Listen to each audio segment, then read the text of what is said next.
नमस्कार बंधुगण, जय जगन्नाथ। डिजिटल टेक ओडिशार आउ एक गुरुत्वपूर्ण अध्याय को आपण मानक स्वागत। बंधुगण, कालिया योजना रे आसीगला बहुत बड़ परिवर्तन।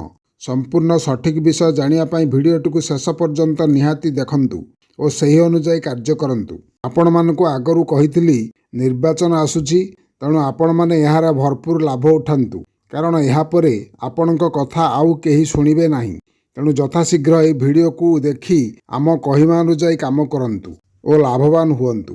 तेबे बंधुगण, एबे आम राज्य सरकार विभिन्न योजना करिया परे पुणी चाषी मानक पई कालिया योजना रे आनिछंती बड़ परिवर्तन, जहाँकि आपण मानक पई खूब लाभदायक हेबो। आपण माने जानिछंती कालिया योजनार अर्थ प्रति वर्ष अक्षय तृतीया और नुआखाई रे निर्दिष्ट समय रे आपण मानक प्रदान करा जाय थाए, किंतु एबे सरकार उक्त नियम को बदलाई दैछंती।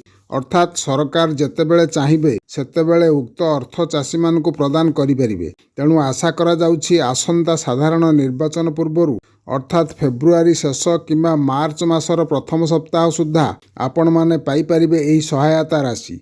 यह छड़ा जो भूमिहीन भाई माने यही योजनारू मात्र 12,500 टंका पाउथिले और भाबुथिले आउ पाइबे नाही, सेपरि आउ हेबो नाही।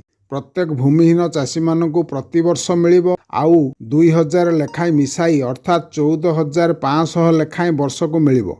तेणु बंधुगण, आपण मानक अनुरोध यथाशीघ्र एथिरे KYC करिनियंतु और आपणक बैंक खाता रे आधार सीडिंग करिनियंतु, नचेत आपण उक्त योजनारू वंचित होई पारंती। यह छड़ा बंधुगण, आहुरी भी बड़ अपडेट सरकार दैछंती जे एही कालिया योजनार अवधि को आहुरी 3 वर्ष अर्थात 2027 पर्यंत वृद्धि करियछंती। तेणु यह निश्चय आपण मानक पई लाभदायक हेबो। शेषरे आपण मानक अनुरोध, चैनल को सब्सक्राइब करी पाखरे आसुतबा घंटी चिन्ह को दबाई ऑल नोटिफिकेशन को सिलेक्ट करी रखंतु। वीडियोटी भल लागिले लाइक टे रखिबे। रहिली, नमस्कार, जय जगन्नाथ।